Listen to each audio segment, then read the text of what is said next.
उसके अलावा लगातार जो है कुछ ना कुछ टिप्पणियां खबरें यहाँ पर आ रही हैं।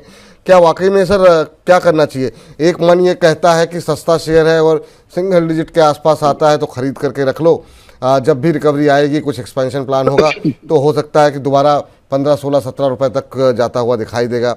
कुछ लोग कह रहे हैं कि नहीं, अगर एक बार सिंगल डिजिट में आया तो वाकई में सीधे 4, 5, 6 रुपए से नीचे तक जाता हुआ दिखाई देगा। आपकी फर्म का और आपका व्यू क्या है इस समय वोडा आइडिया को लेकर के? विपुल जी, क्लियरली एग्जिट का व्यू है। हमेशा से एग्जिट रहा है, या 14-15 रुपए भी था जब भी यही कहा था कि एग्जिट कर दे, 12 रुपए था जब भी यही कहा कि स्टॉक से दूर रहना है। क्योंकि अगर आप क्वालिटी पे देखते हैं सेक्टर में, तो भारती एयरटेल नंबर 1 पिक है। जियो से भी मुझे लग रहा है Bharti Airtel pure telecom play है, तो जियो भारती के बाद ही सेन अगेन आइडिया का आपको नजर आता है। और आइडिया का क्लियरली आप पिछले 18 महीने का डेटा देख लें, एवरी मंथ सब्सक्राइबर्स कम हो रहे हैं। अब तो बीएसएनएल के सब्सक्राइबर बढ़ना शुरू हो गए हैं जब से थोड़ी रेट हाइक की बात जियो और भारती ने की है।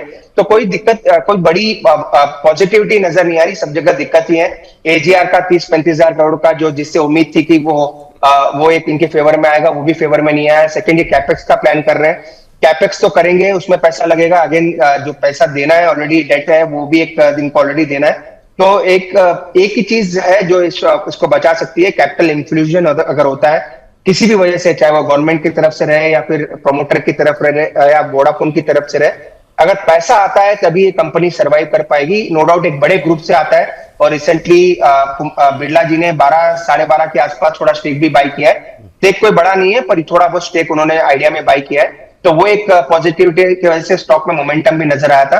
पर विपुल जी, मेरी कोई खरीदारी की सलाह नहीं है, और मुझे लग रहा है उछाल पे एग्जिट करना ही बेटर है। टेक्निकली भी नेगेटिव है, न्यूज फ्लो भी नेगेटिव है।